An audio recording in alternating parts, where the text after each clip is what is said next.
Assalamualaikum warahmatullahi wabarakatuh. Waalaikumsalam warahmatullahi wabarakatuh. Ila hadratin Nabi Mustafa Sayyidina Muhammadin sallallahu alaihi wasallam Allahumma sholli wa wa sallim alihi wa ashabihi wa khususun ila masyayikhina lirboyo wa bil khusus as-Sayyid Muhammad Anwar Mansur Al-Had wa khususun ila jami'il mujtahidina wa munawwibina wa usulihim wa furu'ihim lahumul fatihah. A'udzu billahi minasyaitonir rajim. Bismillahirrahmanirrahim. Alhamdulillahi rabbil alamin arrahmanir rahim maliki yaumiddin. Iyyaka na'budu wa iyyaka nasta'in ihdinas siratal mustaqim siratal ladzina an'amta 'alaihim ghairil maghdubi 'alaihim waladdallin. Mungkin sebelum kajian ini dimulai, dari teman-teman ada yang hendak menanyakan.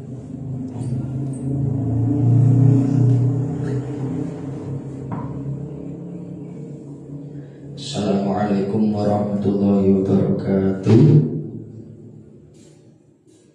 Saya mau menanyakan teks yang ada dalam kitab Fathul Qorib. Di situ menjelaskan air yang kurang dari 2 kola ketika kemasukan mala nafsalahu sa'ilatun atau hewan yang tidak memiliki darah yang mengalir, ini tidak membuat air tersebut menjadi najis, padahal kan itu kurang dari 2 kola. Nah, bagaimana kajian usul fikihnya tentang hal ini? Mungkin cukup itu saja. Assalamualaikum warahmatullahi wabarakatuh.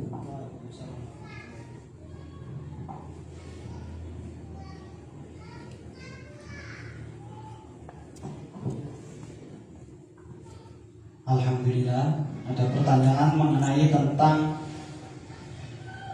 furu'iyah, kasus air yang kurang dari 2 kula, kemudian kemasukan bangkai hewan yang tidak memiliki darah. Ini hukumnya airnya tidak najis. Nah, ini usul fikihnya apa? Sebelum kita meranjak kepada usul fikih, hendak saya sepil dulu. Kalau memahami furu'iyah seperti ini, kita lihat Mukhtasar Alainya itu apa? Kalau dalam kitab Mukhtasar Alainya diterangkan, mas'alatun yajuzu takhsisu mafhumil mukhalafah kaqoulihi idza balagha al-ma'u kullataini lam yahmil khubsan. Nah, di situ dijelaskan diperbolehkan untuk mentaksis mafhum mukhalafah pada sabda Nabi, yaitu berupa idza balagha al-ma'. Bila air mencapai 2 kula tidak akan mengandung najis, lam yahmil khubsan. Kemudian dari permasalahan ini memunculkan furu'iyah. Wa minal furu'i allati taqtadi adamatana juzil ma'i mala nafsalahu sa'ilatun kazamburi wa dhubab. Dari masalah ini satu, ada furu'iyah, yaitu ketika ada suatu hewan masuk ke air yang kurang dari 2 kula, kemudian dia itu mati. Nah, ini tidak sampai membuat najis pada air tersebut. Kalau di sini contohnya ialah kadubab, seperti halnya lalat sama bangkai kumbang, zambur. Dalam Mukhtasar Al-Alai tadi disebutkan bahwasannya ya juz fikihnya kita lihat, yaitu terkait pembahasan mafhum mukhalafah. Lawan dari mafhum, kalau dalam kitab usul fikihnya itu ialah al-mantuq. Ini disebutkan dalam Jabul Jawami'nya dalam pembahasan Al-Kitabul Awal, pembahasan mengenai mantuk mafhum. Sebelum kita membaca jinjingnya, alangkah indahnya kita melihat dari Nadom Kaukabus Satek. Di situ dijelaskan al awalu adalu alaihi ladufi ma halun mutkin wa huwa nasun ayafi ka alimin lam yatamil maknan siwa ma faduhu wa dhuhirun lahu hawa. Nah, dari nadom ini menjelaskan mengenai tentang al-mantuk. Mantuk itu apa? Yaitu adalu alaihi al-lafdu fi mahalli nutkin. Kalau dalam jamul jawameknya al-mantuku ma ay makna dala alaihi al-lafdu fi mahalli nutki hukman au ghairu hukmin.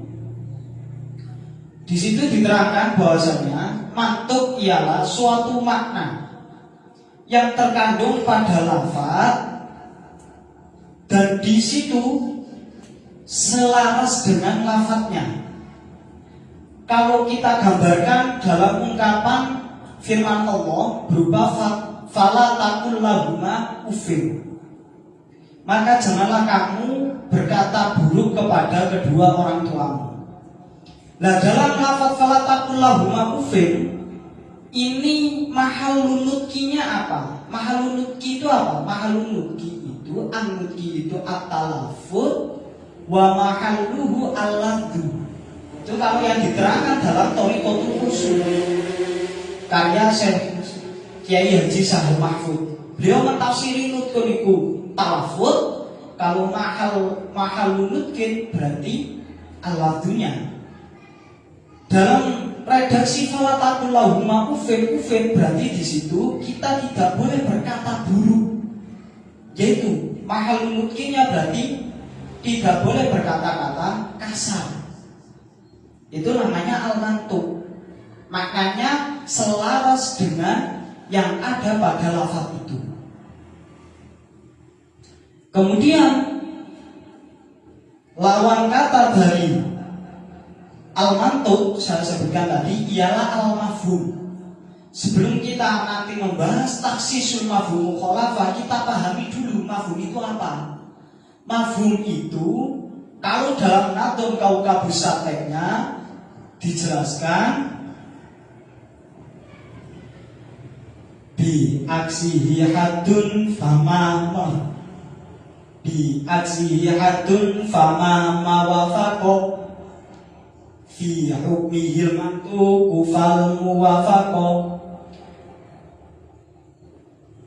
Dalam nadom ini menjelaskan mengenai takrif dari al-mantuk. Takrif dari al-mantuk itu ialah kebalikan dari takrif dari al-mafhum, kebalikan dari al-mantuk. Dalam artian bagaimana? Kalau tadi madalla alaihi lafdu fi mahalli nutqin, berarti kalau al-mafhum itu la fi mahalli nutqin. Kebalikannya. Kalau tadi fi mahalli nutqin, kalau ini la fi mahalli nutqin. Kalau dalam jamul jawameknya, kalau kita lihat mafhum itu apa? Wal mafhumu ma ay maknan dalla alaihi al-lafdu la fi mahalli nutqi min hukmin. Nah, yaitu suatu makna yang menunjukkan, yang mana lafaz itu menunjukkan atasnya, tapi bukan dari mahalun nutqi. Berarti apa? Kalau kita gambarkan enak tadi dalam contoh fala taqul lahuma uffin, kalau al-mantuknya berarti kita tidak boleh berkata buruk selaras dengan lafadznya. Berarti kalau kita bahasakan al-mafhum itu ialah pesan tersirat. Kalau mantuk itu pesan tersurat. Nah, ini pesan tersirat al-mafhum. Berarti kalau diambil mafhum falatakul lahuma ufin, berarti kita tidak diperbolehkan untuk memukul orang tua. Maknanya gitu. Pemahaman kita tidak boleh berkata buruk, apalagi kita memukul orang tua. Itu namanya mafhum aulawi. Kemudian pengertian dari mafhum mukhalafah itu apa? Kalau pengertian dari mafhum mukhalafah ialah, kalau dalam kitab Lubul Usulnya di situ diterangkan, wa in khalafahu ay fi mahallil mantuq fa mukhalafatu. Ketika dia itu menyalahi apa yang ada dalam pesan tersurat, maka dapat disimpulkan itu namanya mafhum mukhalafah. Berarti dia menyalahi dari apa yang ada.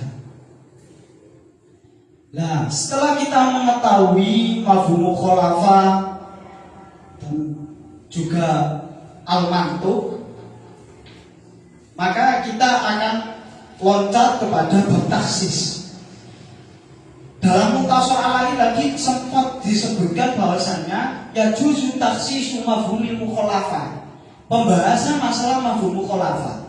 Berarti di situ ada kata-kata mafhum dan al-mukhalafah. Yang tadi yang saya ungkapkan, dan itu menyalahi pada al-mantuq B-nya, maka namanya mafhum mukhalafah. Kalau dalam kitab Kaukabus Sateknya, sebelum kita membaca Jamul Jawameknya, alangkah indahnya kalau kita membaca Kaukabus Satek. Di situ dijelaskan wa bidalilil qauli wal ijma'i wa jazabil fawa bila nizai. Nah, di situ menerangkan lafaz-lafaz yang bisa untuk mentaksis. Lafaz-lafaz yang bisa mentaksis itu kalau dalam kitab Kaukabus Satek 1, yaitu dalilul khitab. Nah, dalilul khitab itu apa? Dalilul khitab itu ialah nama lain dari mafhum mukhalafah. Nama lain dari mafhum mukhalafah ialah dalilul khitab. Kemudian summa al-fahwa. Fahwa itu apa? Fahwa itu nama lain dari al-mantuq. Nama dari mantuq itu fahwa. Kalau nama lain dari mafhum mukhalafah ialah dalilul khitab. Kemudian kalau dalam Jamul Jawameknya bagaimana? Kalau dalam Jamul Jawamek diterangkan bahwasanya Bismillahirrahmanirrahim.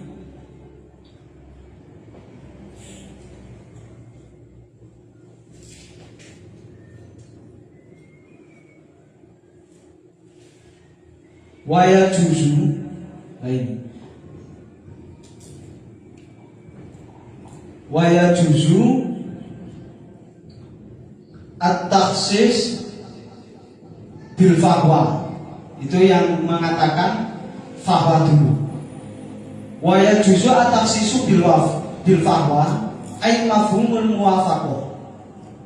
Wa in kunna ad-dilalatu alaihi qiyasiyatu bi ayyuqala man asa'a ilaika fa'aqabahu summa yuqalu in asa'a laka zaidun fala taqul lahu uffin wa kadza ay wa yajuzu at-takhsisu dalilul khitabi ay mafhumul mukhalafah yajuzu at-takhsisu bihi fil arjah wa kilala li anna dilalatal am alama dalla alaihi al mafhum bil mantuq wa huwa muqaddamun alal mafhum. Nah ini awalnya kalau di Jamul Jawamek itu dibalik dengan yang ada dalam Kaukabus Satek. Kalau dalam Kaukabus Sateknya tadi menerangkan yang awal itu wabi dalilil qaul. dalilul khitab. Nah, tapi kalau dalam jamul jawameknya itu dibalik, ya juzu antaksis bil fatwa baru wakada dalilul khitab.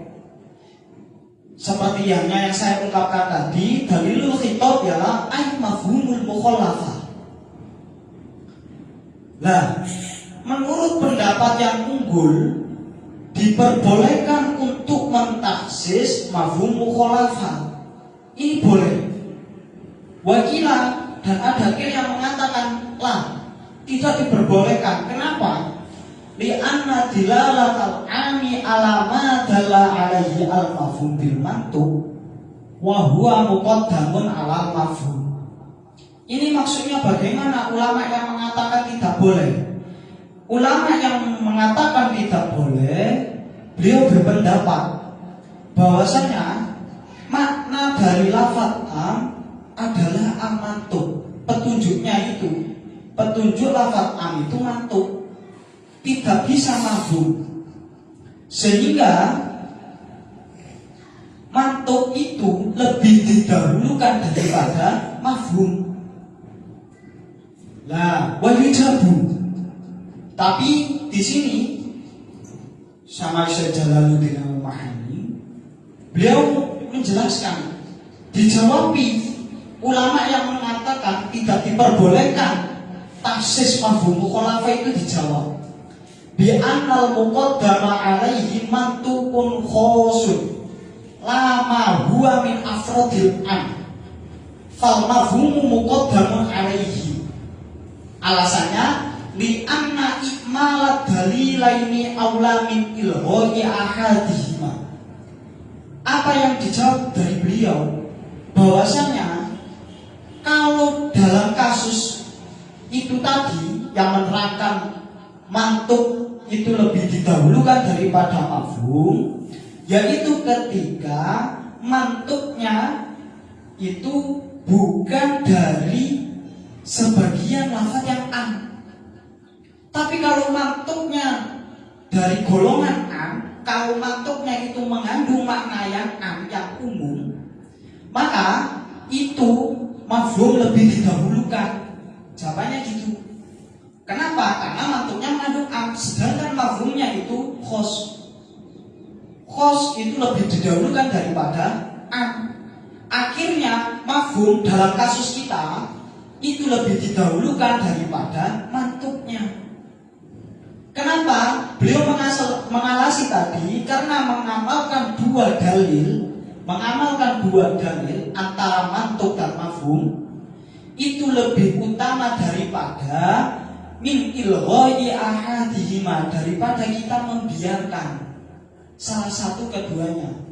Dalam artian seumpama kita mempertahankan kaidah yang diungkapkan oleh muqabil aja, maka lafaz mafhum yang di situ menyimpan makna khos, dalilnya tidak akan dipakai.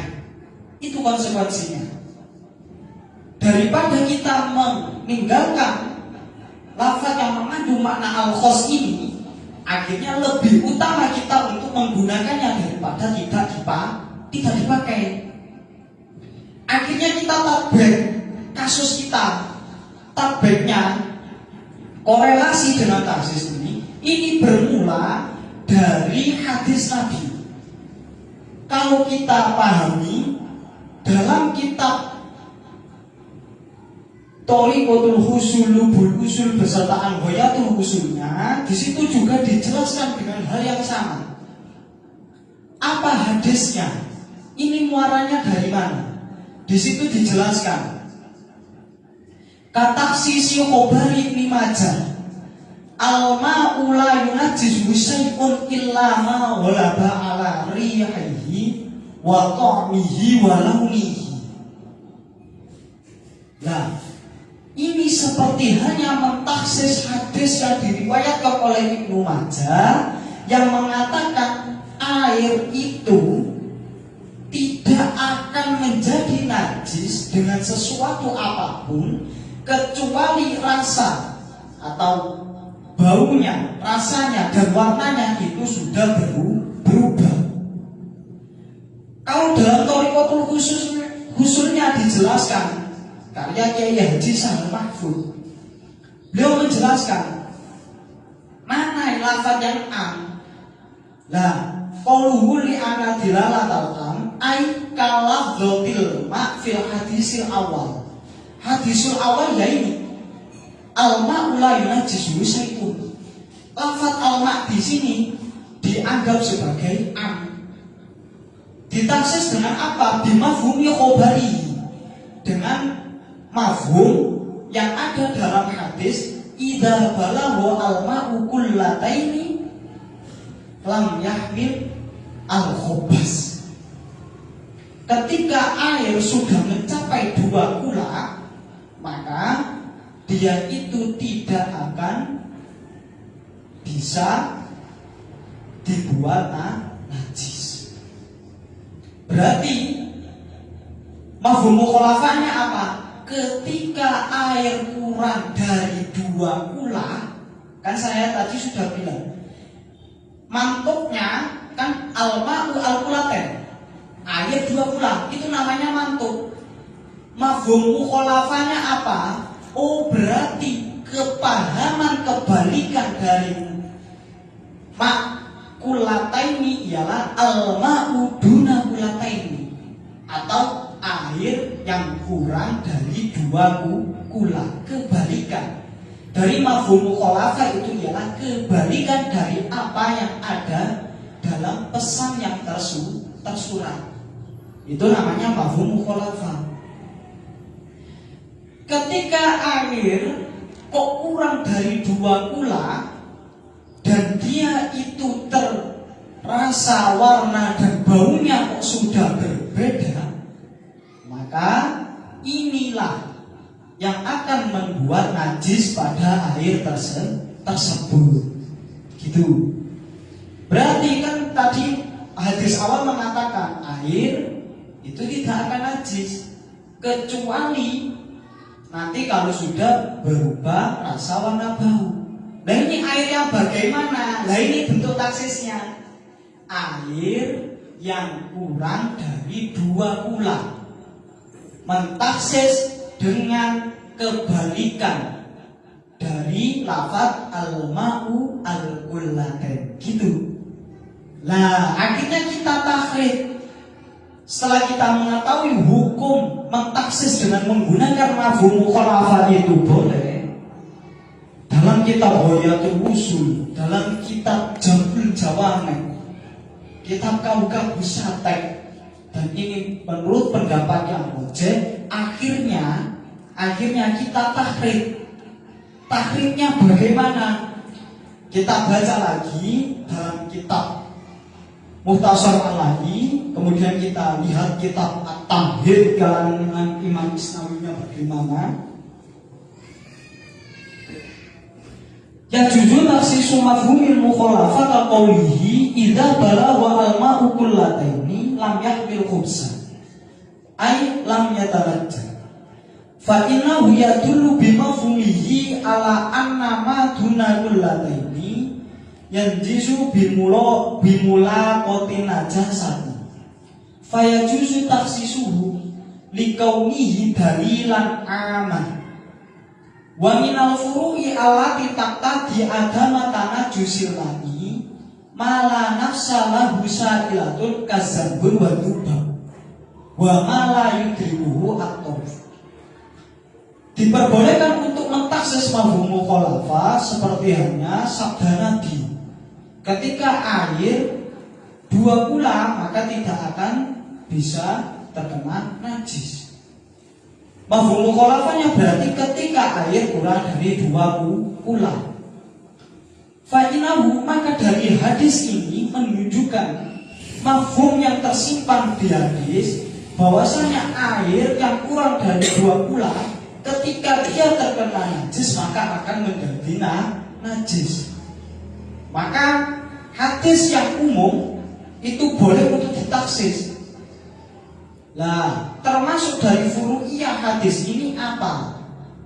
Termasuk dari furu'iyah hadis ini ketika ada, kan tadi kasusnya itu ketika ada bangkai masuk ke air, kok airnya gak berubah rasa, warna, dan baunya, maka kesimpulannya ini tidak akan menjadi najis. Kalau dalam kitab At-Tamhid disebutkan dalam pembahasan Al-Faslu As-Sani fil Khusus Al-Mas'alatu As-Salisah Mafhumul mukhalafah qawlihi idza balagha al-ma'u kullataini lam yahmil khubsan. Sama. Fa innahu yadullu bimafhumihi ala anna ma dunal kullataini yatanajjasu bimujarradi mulaqatin najasati. Fa yajuzu taksisuhu lima sabaqa min qawlihi dalilan aman. Sudah saya sebutkan di awal tadi, dalil amnya ialah al-ma'u la yunajjisuhu syai'un illa ma ghalaba ala riyahihi wa ta'amihi wa launihi. Itu hadis yang am.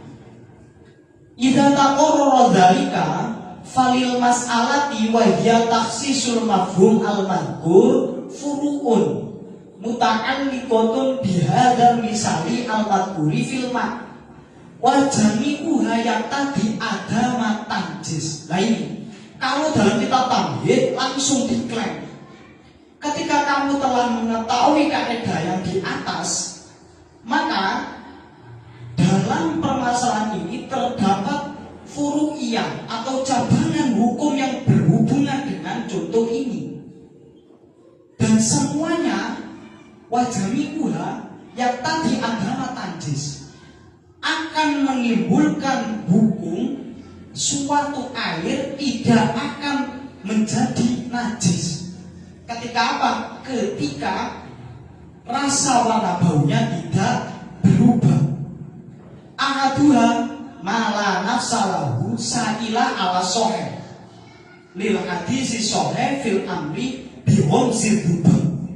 Kalau di sini diterangkan, ketika ada hewan masuk ke air, contohnya itu lalat, maka kalau menurut hadis Nabi, kita disuruh untuk memasukkan lalat tersebut, kemudian dihilangkan.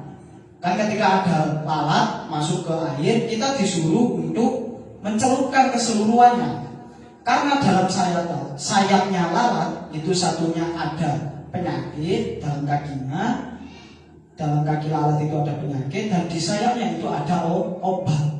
Makanya kita disuruh untuk mencelupkan.